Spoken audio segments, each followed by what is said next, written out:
Hi all, ഇന്നത്തെ നമ്മുടെ topic breast feeding എന്ന് പറയുമ്പോൾ ഇപ്പോൾ നമ്മൾ സംസാരിക്കാൻ പോകുന്നത് എങ്ങനെ, എപ്പോൾ വരെ എന്നതിനെക്കുറിച്ചാണ് നമ്മൾ സംസാരിക്കുന്നത്. ബ്രസ്റ്റ് ഫീഡിങ് നമ്മൾ സ്റ്റാർട്ട് ചെയ്യുന്നത് എപ്പോഴാണ്? കുട്ടി ജനിച്ച ഉടനെ നമ്മൾ സ്റ്റാർട്ട് ചെയ്യുന്നതിനാണ് ബ്രസ്റ്റ് മിൽക്ക് സ്റ്റാർട്ട് ചെയ്യുന്നത്.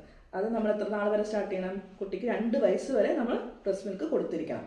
പിന്നെ നമ്മൾ എത്ര വരെ നമ്മൾ ബ്രസ്റ്റ് മിൽക്ക് മാത്രം കൊടുക്കാം? 6 മാസം വരെ. അപ്പം ഈ എങ്ങനെ കൊടുക്കാം? ബ്രസ്റ്റ് മിൽക്ക് എങ്ങനെ നമ്മൾ കൊടുക്കാം എന്നതിനെ കുറിച്ച് നോക്കുമ്പോൾ ഗുഡ് അറ്റാച്ച്മെന്റ്, ബാഡ് അറ്റാച്ച്മെന്റ് എന്നുള്ളതിനെ കുറിച്ച് നമ്മൾ പറയാണ്ടിരിക്കാൻ പറ്റത്തില്ല.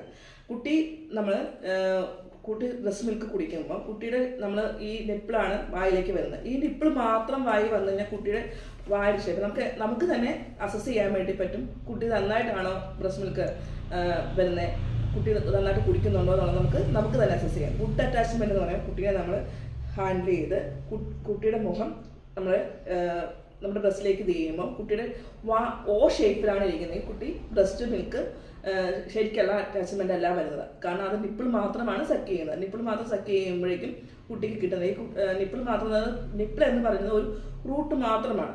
അതിൽ കൂടെ നമുക്ക് ആ ചെറുതായിട്ടുള്ള ഒരു കുട്ടിക്ക് ആവശ്യമായ ബ്രസ്റ്റ് മിൽക്ക് കിട്ടുന്നുണ്ടാവില്ല. അതുകൊണ്ട് തന്നെ കുട്ടിക്ക് ഭയങ്കര ക്രേവിങ് ആയിരിക്കും. കുട്ടി അടുപ്പിച്ച് കരഞ്ഞുകൊണ്ടേയിരിക്കും. ചില ആൾക്കാർ പറയുന്ന ഒരു കംപ്ലൈൻ്റ് ആണ്, കുട്ടി ബ്രസ്റ്റ് മിൽക്ക് നമ്മൾ 2 മണിക്കൂർ ഇടപെട്ടാണ് ബ്രസ്റ്റ് മിൽക്ക് പറയുന്നതെങ്കിലും കുട്ടി അടുപ്പിച്ച് കുട്ടി ബ്രസ്റ്റ് മിൽക്ക് കുടിച്ച് കഴിഞ്ഞ ഉടനെ തന്നെ കുട്ടി കരയുന്നു. ദാറ്റ് മീൻസ് കുട്ടിക്ക് ആവശ്യമായ ബ്രസ്റ്റ് മിൽക്ക് കിട്ടുന്നില്ല എന്നുള്ളത് തന്നെയാണ് അതിൻ്റെ അർത്ഥം. അപ്പോൾ നമ്മൾ അതാണ് ആദ്യം നോക്കേണ്ടത്. ഗുഡ് അറ്റാച്ച്മെന്റ് ആണോ എന്നുള്ളതാണ് നമ്മൾ നോക്കേണ്ടത്. കുട്ടിയുടെ ഷേപ്പിലാണെന്നുണ്ടെങ്കിൽ കുട്ടി നിപ്പിൾ മാത്രമാണ് സക്ക് ചെയ്യുന്നത്, അപ്പോൾ ആവശ്യമായി കിട്ടുന്നില്ല. അപ്പോൾ നമ്മൾ എന്ത് ചെയ്യണം? നിപ്പിളും അതിൻ്റെ ചുറ്റുമുള്ള ഏരിയയുള്ള ഭാഗം മുഴുവൻ കുട്ടിയുടെ വായിലേക്ക് എത്തുന്ന രീതിയിലേക്ക് കുട്ടീനെ അറ്റാച്ച് ചെയ്യണം. അപ്പോഴേക്കും നമുക്ക് കുട്ടി നന്നായി സക്ക് ചെയ്യുന്നതായിട്ട് നമുക്ക് മനസ്സിലാവും. ഇനി എത്ര നേരം കൊടുക്കാമെന്നുള്ളത്. അപ്പം ഒരു കുട്ടിക്ക് നമ്മൾ ഒരു ബ്രസ്റ്റ് 2 മണിക്കൂർ ഇടവിട്ട് കൊടുക്കണം. അത് നമ്മൾ എത്ര നേരം കൊടുക്കണം? എത്ര ടൈം കൊടുക്കണം?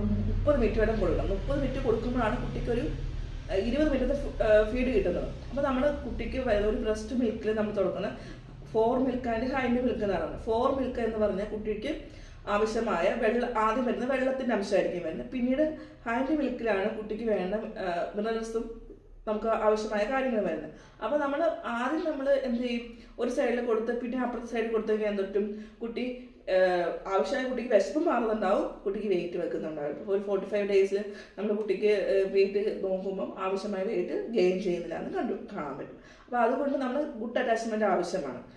അതുപോലെ തന്നെ ആവശ്യമായ രീതിയിൽ നമ്മൾ ഒരു 1/2 മണിക്കൂർ ഫീഡ് ചെയ്യണം. 1/2 മണിക്കൂർ ഫീഡ് ചെയ്യുമ്പം നമ്മൾ ഒരു സൈഡ് തന്നെ, അതായത് ഒരു ബ്രസ്റ്റ് നമുക്ക് നന്നായി കാലിയാവുന്ന രീതിയിൽ തന്നെ നോക്കിയിട്ട് വേണം ബ്രസ്റ്റ് നമുക്ക് ഫീഡ് ചെയ്യാൻ വേണ്ടിയിട്ട്. ഇനി എത്ര നാൾ വരെ കൊടുക്കാമെന്നത്? 6 മാസം വരെ നമ്മൾ ബ്രസ്റ്റ് മിൽക്ക് മാത്രമേ കൊടുക്കാവുള്ളൂ. 6 മാസം കഴിയുമ്പോൾ വീനിങ് സ്റ്റാർട്ട് ചെയ്യും. പക്ഷേ നമ്മൾ കുട്ടിക്ക് ബ്രസ്റ്റ് മിൽക്കും അതിനൊപ്പം തന്നെ 2 വയസ്സ് വരെ കൊടുക്കണം.